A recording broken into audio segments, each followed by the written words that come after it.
Okay, सो अब है हमारे पास कि हम ऑटोप्सी प्रॉपर किस तरह से करते हैं। ऑटोप्सी प्रॉपर में सबसे पहले तो हम क्लोथ्स की एग्जामिनेशन करेंगे, देन हम बॉडी की एग्जामिनेशन, एक्सटर्नल एग्जामिनेशन बेसिकली करेंगे बॉडी की, ठीक है। उसके बाद फिर हम बॉडी कैविटीज़ को खोल के एग्जामिनेशन करते हैं। सबसे पहले हम किसकी करते हैं, क्लोथ्स की, फिर बॉडी की एक्सटर्नल एग्जामिनेशन करते हैं, then we move towards internal examination of the body, ठीक है। यानी हम उनको इंसिजन्स देते हैं बॉडी को और फिर एग्जामिन करते हैं, ठीक है। सो सबसे पहले हमारे पास जो है that is the external examination of clothes. Examination of clothes हम किस तरह से करते हैं कि अगर हमारी जो डेड बॉडी है उस पर कोई स्टेन्स है, लाइक ब्लड है या सीमेन स्टेन्स हैं या किसी और मटेरियल के हैं, तो हम उनको एग्जामिन करेंगे, ठीक है। फिर उनके रिमूवल के लिए प्रोसीजर्स देखेंगे कि उनको किस तरह से रिमूव कर सकते हैं। फिर हम स्पेशल कमेंट्स जो हैं उनके बारे में लिखेंगे इन आर रिपोर्ट, ठीक है। और फिर उस रिपोर्ट को हम मार्क करेंगे, साइन करेंगे और जो हमारे पास स्पेसिमेन है उसे पैक करेंगे और फाइनली प्रिजर्व करेंगे, ठीक है। अब जो हमने क्लोथिंग बेसिकली उस डेड बॉडी की एग्ज़ामिन की है, ये एक बहुत ही इम्पॉर्टेंट ऑब्जेक्ट है with respect to autopsies point of view, ठीक है। लाइक हमारे पास जो स्टेन है क्लोथ्स पे, ये मुख्तलिफ़ चीज़ें इंडिकेट करते हैं। अगर येलो स्टेन है on the cloth, that indicates that it is a nitric acid poisoning, ठीक है। अगर ब्लैक स्टेन है, it indicates sulphuric acid poisoning. अगर ब्लड का स्टेन है, it indicates that there might be some injury, या कोई स्टैब वुंड है या फायर आर्म की इंजरी हुई है, ठीक है। Semen stain indicates sexual offence.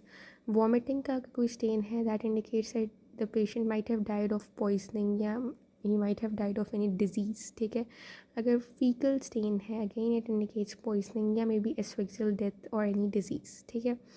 Then the smell from the clothes that may indicate different cause of death, ठीक है। लाइक अगर कैरोसिन की स्मेल है तो it may indicate that it may be homicidal या सुसाइडल डेथ। अगर pungent smell है, it may indicate that it may be due to any hypoglycaemic shock that has led to the death of the patient, ठीक है। इसी तरह अगर clothes जो हैं they are soaked in different things, like अगर blood में clothes they are soaked in blood, ठीक है, तो it may indicate that the death is of homicidal या सुसाइडल कट थ्रोट इंजरी, ठीक है, या it may be due to road traffic accident, RTA, ठीक है। अगर आपके जो क्लोथ्स हैं they are soaked in perspiration, like sweating के अंदर they are soaked in sweating, तो it may indicate that the patient has died of hypoglycaemic shock. And if the clothes are soaked in mud, तो it may indicate that the person has died of drowning, ठीक है।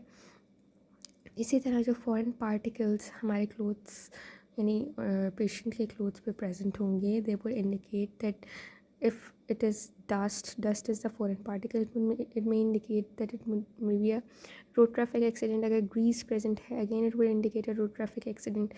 If there are hair on the clothes, it may indicate the hair of the assailant, ठीक है। अगर किसी burning या blackening के निशान आपको नजर आते हैं क्लोथ्स पे, it may indicate that it is any discharge of a firearm, ठीक है। So this was how we would examine the dead body from their clothes, ठीक है। अब हम डेड बॉडी की एक्सटर्नल एग्जामिनेशन किस तरह से करेंगे, तो एक्सटर्नल एग्जामिनेशन में सबसे पहले तो हम उसकी जनरल हेल्थ को देखेंगे, लाइक उस बॉडी की क्या हाइट है, वेट है, सेक्स क्या है, एज क्या है, उसकी स्किन का कलर क्या है, बॉडी बिल्ड क्या है, ठीक है, एक्सेट्रा। इस तरह की चीज़ें हम देखेंगे। देन हम डेथ के बाद जो चेंजेस हमें नज़र आती हैं उसकी बॉडी में वो देखेंगे, लाइक रिगर मोर्टिस या फिर आप पोस्टमार्टम स्टेनिंग देखते हैं, ठीक है। इसी तरह आप जो इंजरीज़ देखते हैं एक्सटर्नली, वो बेसिकली इंडिकेट करती हैं कि किस नेचर की डेथ है, क्या टाइप्स हो सकती हैं, साइट क्या हो सकता है, नंबर क्या हो सकता है, ठीक है। These all give the external evidence of the injuries, ठीक है। इसी तरह external evidence of therapy can be gained by any surgical stitches या एनी पंक्चर मार्क्स और नीडल्स, ठीक है। फिर हम जब थॉरो एग्जामिनेशन करते हैं नेचुरल ऑरिफिसेस की, like vagina, anus, nose, ear etcetera, तो उससे हम बॉडी को आइडेंटिफाई कर सकते हैं, एग्जामिन कर सकते हैं, ठीक है। फिर हम टाइम सिंस डेथ के लिए डाटा जो है वो कलेक्ट करते हैं। इसी तरह हमारे पास कुछ एविडेंशियल मटेरियल्स और भी हैं, ठीक है, जो कॉज ऑफ डेथ जो है वो हमें बता सकते हैं, ठीक है। So this was all about the external examination. Then हम बॉडी कैविटीज़ को फाइनली ओपन करते हैं एंड देन बॉडी को इंटरनली एग्जामिन करते हैं। तो उसमें हम बहुत सारी इंसिजन्स देते हैं बॉडी में, ठीक है। अब मुख्तलिफ टाइप्स की इंसिजन्स हैं हमारे पास and it is a U, ठीक है। यूनिवर्सिटी क्वेश्चन है, MCQs में भी बहुत बार आ जाता होता है। सबसे पहली इंसिजन जो है that is the I incision या स्ट्रेट इंसिजन, ठीक है। ये इंसिजन मोस्टली थायराइड कार्टिलेज से लेके सीधा प्यूबिक सिम्फिसिस तक जाती है, ठीक है। लेकिन इस इंसिजन में आपने ये याद रखना है कि आपने अम्बलाइकस को जो है वो कट नहीं करना। Without cutting the umbilicus you have to avoid the umbilicus, और फिर आपने एक स्ट्रेट इंसिजन देनी है from thyroid cartilage to the pubic symphysis. वो हम अम्बलाइकस को इसलिए अवॉइड करते हैं क्योंकि अम्बलाइकस को स्टिच करना दोबारा से बहुत मुश्किल हो जाता है, और अगर ये एक बार कॉन्टामिनेट हो जाए तो और बहुत सारी कॉम्प्लिकेशंस हो सकती हैं, ठीक है। तो इसलिए हम अम्बलाइकस पे इंसिजन देने को अवॉइड करते हैं और हम सीधा एक स्ट्रेट इंसिजन देते हैं from thyroid cartilage to pubic symphysis, ठीक है। अब क्या एडवांटेज है आई इंसिजन या स्ट्रेट इंसिजन का? हम इसलिए आई इंसिजन स्ट्रेट इंसिजन देते हैं क्योंकि बहुत ही सिंपल और कन्वीनियंट इंसिजन है। नेक्स्ट इंसिजन हमारे पास है वो है V incision. V incision basically किस तरह से है कि आपकी दो लाइंस आपके मैस्टोइड प्रोसेसेस से आ रही होती हैं, ठीक है। दोनों साइड्स के मैस्टोइड प्रोसेसेस से दो लाइंस, दो इंसिजन्स आ रही होती हैं और वो सेंटर ऑफ मेन्यूब्रियम स्टर्नाई तक कंटिन्यू करती हैं, ठीक है। और ये जो वी इंसिजन है जो कि आपके दोनों साइड के मैस्टोइड प्रोसेसेस से दो लाइंस की फॉर्म इंसिजन्स आती हैं, मेन्यूब्रियम स्टर्नाई तक आके ये रुकती हैं, इससे हम वी इंसिजन कहते हैं। ये मोस्टली आप एस्फिक्सियल डेथ के केस में देते हैं, ठीक है। देन वाई इंसिजन जो है हमारे पास, ये बेसिकली जब वी इंसिजन और आई इंसिजन इकट्ठे मिल जाएं तो they form a Y incision, ठीक है। अब ये बेसिकली आपको कहाँ नज़र आता है कि एंगल ऑफ मैंडिबल से ये शुरू होता है, ठीक है। यानी मैस्टोइड प्रोसेस जो है आपका वहाँ से एंगल ऑफ मैंडिबल से ये शुरू होता है, हाँ जी, above on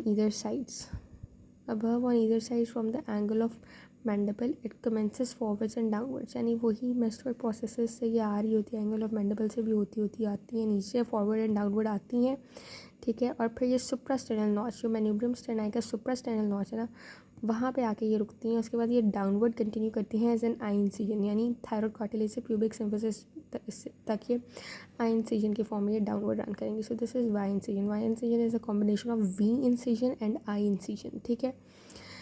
अब ये वाला जो वाई इंसिजन है ना, ये भी मोस्टली हम एस्फिक्सियल डेथ्स में देते हैं, लेकिन ऐसी एस्फिक्सियल डेथ्स जो कि नेक की कॉम्प्रेशन की वजह से हो रही हो उनमें हम वाई इंसिजन देते हैं, ठीक है। इसका एडवांटेज ये है कि इसका बहुत अच्छा एक्सपोजर होता है और ये हमें इजीली अलाउ करता है कि हम नेक स्ट्रक्चर्स को इजीली जो है वो स्टडी कर सकें, क्योंकि मोस्टली ये उन एस्फिक्सियल डेथ्स में ये इंसिजन दी जाती है जिनमें नेक की कॉम्प्रेशन होती है। Then the last incision is the modified Y incision या शोल्डर इंसिजन। ये इस डायग्राम में भी आप देख सकते हैं। इसमें इस तरह से होता है कि दोनों साइड्स से ना, दोनों साइड्स के जो शोल्डर टिप्स हैं वहाँ से दो कर्व लाइंस आती हैं through the interior axillary fold से ये लाइंस आ रही हैं फ्रॉम द शोल्डर टिप्स, और ये निपल से नीचे के लेवल पे आके एक दूसरे से मीट करेंगी, ठीक है। And then they would continue down as a straight incision in the mid line up to the pubic symphysis, ठीक है। So this is a modified Y incision या शोल्डर इंसिजन। ये मोस्टली फीमेल्स में हम देते हैं, ठीक है, ताकि चेस्ट स्किन की कटिंग को प्रिवेंट किया जा सके इन द मिड लाइन, ठीक है। और इस इंसिजन को भी देने का यही मकसद होता है कि हम नेक स्ट्रक्चर्स को डिटेल में स्टडी कर सकें। फीमेल्स में देते हैं ताकि चेस्ट स्किन की कटिंग को प्रिवेंट किया जा सके, ठीक है। आई होप आपको ये इंसिजन्स का कॉन्सेप्ट क्लियर हो गया।